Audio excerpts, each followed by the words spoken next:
Good evening. For me, the most exciting movie at the moment is Aliens, James Cameron's brilliant follow-up to Ridley Scott's Alien of 1979. It's a marvellous movie. Everybody I know who's seen it adores it. A few months ago, my wife Joan and I were invited by 20th Century Fox to go to New York to attend the premiere of Aliens and meet some of the people involved in it. One of them, of course, was Sigourney Weaver, the #1 female star of 1986. You're going out there to destroy them, right? Not to study. Not to bring back, but to wipe them out. That's the plan. All right, people, on the ready line. Are you me? Yeah! Are you me? Yeah! Get on the ready line, Marine! Get something to die! Get on the ready line!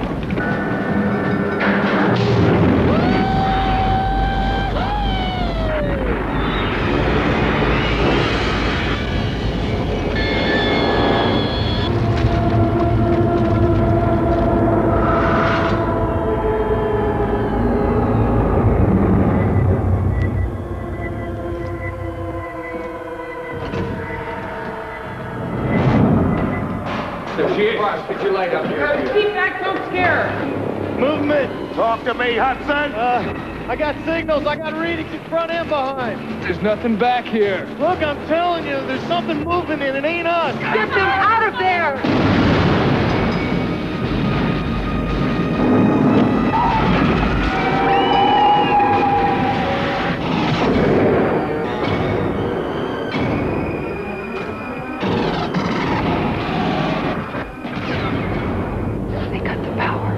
How could they cut the power, man? They're animals. There's movement all over the place. 5 meters, man. 4.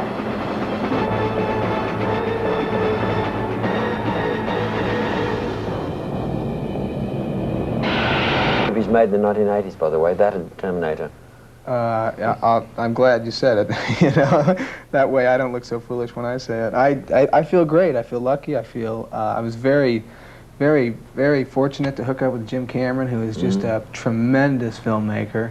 And I've been in the business for 10 or 11 years, and I've done a lot of work, but it's nice to be in something that people see.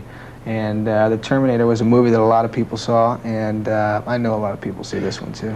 Interesting thing, apropos of Terminator, just for a moment, is the fact that a lot of people who say they don't like the kind of film that Terminator is, saw Terminator and thought it was terrific. Right, and that had to do with the fact that, again, that Jim Cameron is such a talented filmmaker that it wasn't just a hardware movie. It wasn't a violent, exploitive movie. It was a fascinating story, a time travel story, and there was a love story there. There was a real human element to that story, and there was some people that with Reese and Sarah that the audience could really identify with. At least when I saw it, you know, I thought, well, these are people that you can identify with.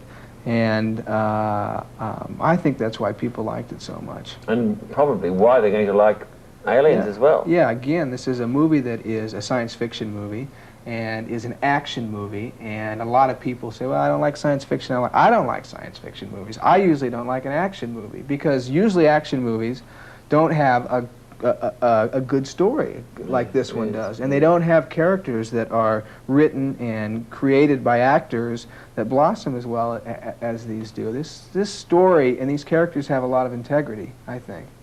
Were you given much freedom by Mr. Cameron to play with the character and create him on the screen as well as he comes out? Yeah, Jim is one of his many talents is that he will listen to anybody's ideas, whether it be an actor or a set designer or a model maker. Jim usually can do just about everybody's job better than they can. But if somebody comes up and says, listen, I've got an idea and it might be something that he's written, well, why don't we try this? If it's better, he'll go with it. He doesn't have an ego that says, you know, no, I wrote it and it stays that way, I wrote it for a reason, so just shut up and do it. You know, you're just a piece in the puzzle. He is very, very open to suggestions, and you know, 95% of the time he's right, but you know, he'll listen to other people, which is a great attribute. Where did you make this film? London. At Pinewood? Pinewood Studios. It was entirely shot in Pinewood Studios, and the processing station, the atmosphere processing station where the aliens hang out, is a place called Acton Power Works. So 2 sets, basically. There are moments in Alien, and many moments, not just 1, 2, or 3, it's like 20 or 30, which are really, I don't know, not so much terrifying, but they're hypnotic, where you wouldn't look away for a moment because you're just waiting for something to happen. It's quite an incredible achievement. It's inside the complex. You're just reading me. No, it ain't you. They're inside the perimeter. They're in here. Hudson, stay cool. Vasquez?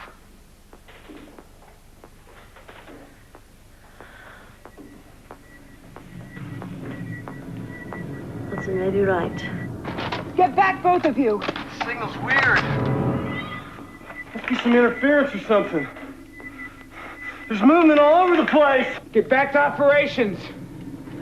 It's game time. Newt. Seal the door. Hurry! Come on! Yeah. Come on, get back! Work fast. Movement. Signal's clean. Range 20 meters. They found a way in. Something we missed. Ripley, Definitely inside the barricade. let's go. 13 meters. That's right outside the door. Hicks, Vasquez, get back. That's it. 12 meters. 11. 10. Then they're right on us. 9 meters. 7. 6. Can't be. That's inside the room. It's reading right, man. Look. Well, you're not reading it right. 5 meters, man. 4. What the hell? Oh, my God. Aliens was written, produced and directed by a husband and wife team, James Cameron and his lovely wife, Gale Anne Hurd. She's quite a lady, and now a chat with Gale Anne Hurd. And when, Gale, did you and Jim get started on Aliens? What was the starting point? Did someone say, would you like to do Aliens? Or did you say, well, let's try a sequel to Alien or whatever? Actually, Jim was originally approached prior to the beginning of principal photography on Terminator to write a screenplay for 20th Century Fox and for the executive producers. And he started on that, but unfortunately was not able to finish by the time we started shooting Terminator. And the project was shelved for the time being and resurrected once we'd completed the film, Terminator. And at that time they decided that instead of just having Jim write it, they'd bring both of us on as the writer, producer, directing team. I suppose it would be hard to separate your ideas now, because you must be tremendously... That there was influence of mine in terms of the relationship between the Ripley character and the young girl, and the impact that that has on the story, being a central theme. Last stop.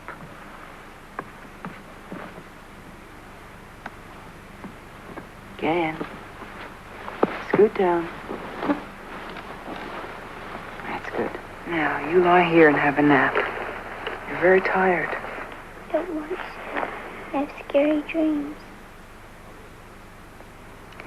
Well, I bet Casey doesn't have scary dreams.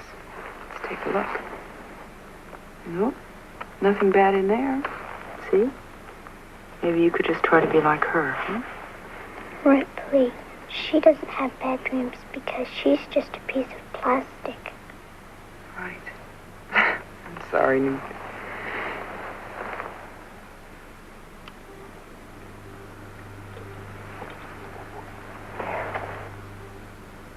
My mommy always said there were no monsters, no real ones, but there are.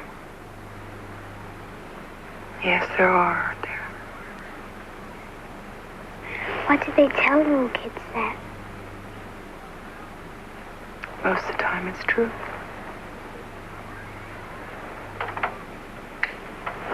Don't go, please. Newt, I'm going to be right in the next room. I'm not going to leave you, Newt. I mean that. That's a promise. You promise?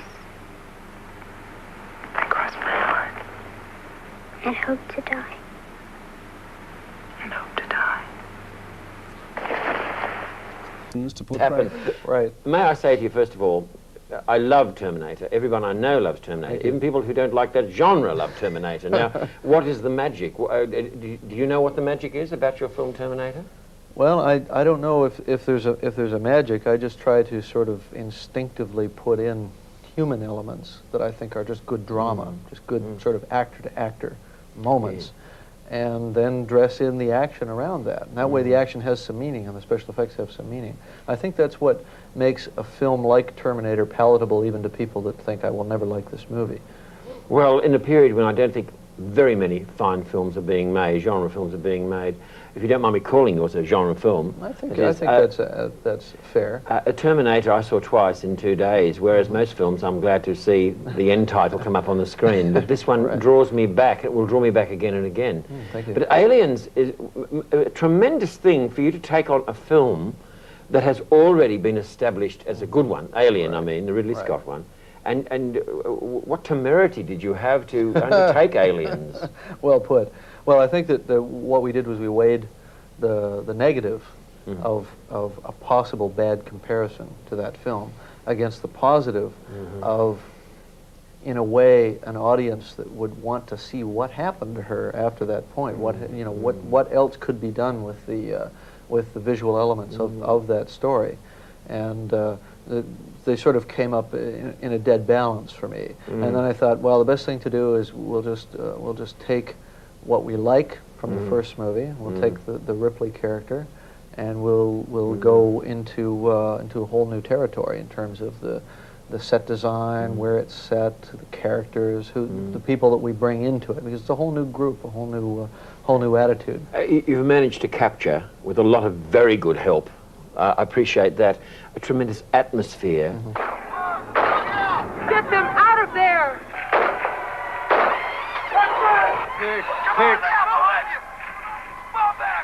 Fall back. Take him to fall back. Cut off! Do something! Hold on, Newt.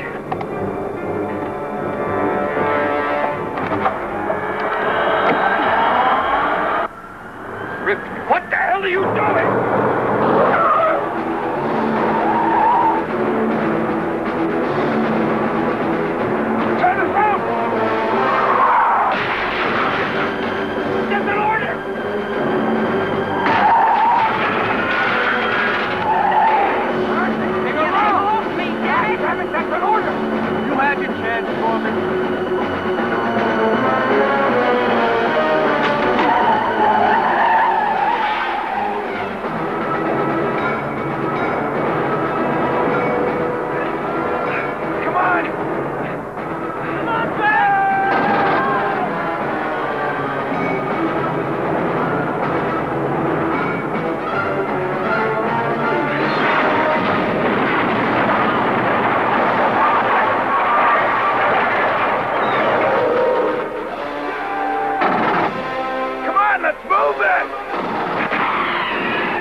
To what extent do you plan to the minutest detail in making a film? Well, I'm very detail conscious, and I try to work with people who are as determined to do a very fleshed out vision of the film. Our production designer, Peter Lamont, has worked on a number of Bond films. He's not afraid of building big sets, big elaborate sets.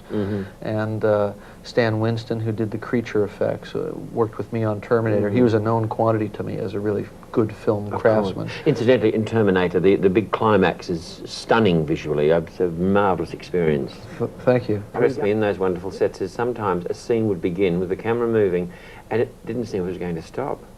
I thought, how immense is all of this? I mean, you're overawed, excuse me, by the environment of the picture. Right. And that's a big achievement. We tried to just wrap it right around you and surround you in it in such a way that you could move from one room into another or one space into another, and to the point where you were completely convinced that this place was real. And once you believe the place is real, the events that can take place in it become more real. Next, a conversation with the dazzling Sigourney Weaver. Sigourney Weaver is quite a woman. She stands up to be counted. She had a lot to do with the dramatic and emotional power of Ridley Scott's film Alien, and she has a lot to do with the success of James Cameron's Aliens.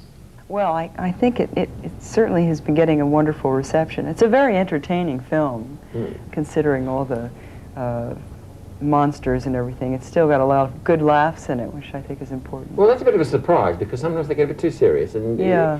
Every good movie, every good drama has a few laughs somewhere. Yes, very important to just release the tension, and I think that balance is very well done in this movie. I believe that you had quite a bit to say about how your character was going on in that film, and even to the extent of coming up with a bit of dialogue yourself. Is that correct? Well, Jim Cameron, the director, was very open to any suggestions I had. I made a few suggestions about the scenes between Ripley and the little girl, but basically he gave me this incredibly juicy situation in the beginning, which is I wake up and it's 57 years later, and everything I know is gone, and the company that I work for won't believe me. So I'm sort of an outcast. And really the thing that appealed to me, and the work that Jim had already done on it, was to see this woman change from being a sort of bitter outcast to someone who's back in the mainstream of life, because really of this little girl, once again. It sort of gives you start off with an interesting situation, and plunges down personally, and then builds up again. Yes. Yeah. Playing resourceful women appears to be a forte with you. Yes, you never know it from my own life, but at least on the screen, in the fantasy form. That's true. That's true. But I think there also there is a trend, luckily, finally, to show women in their jobs, in their own lives, with their friends, just instead of being sort of orbiting around the leading man. They have much more of an identity now.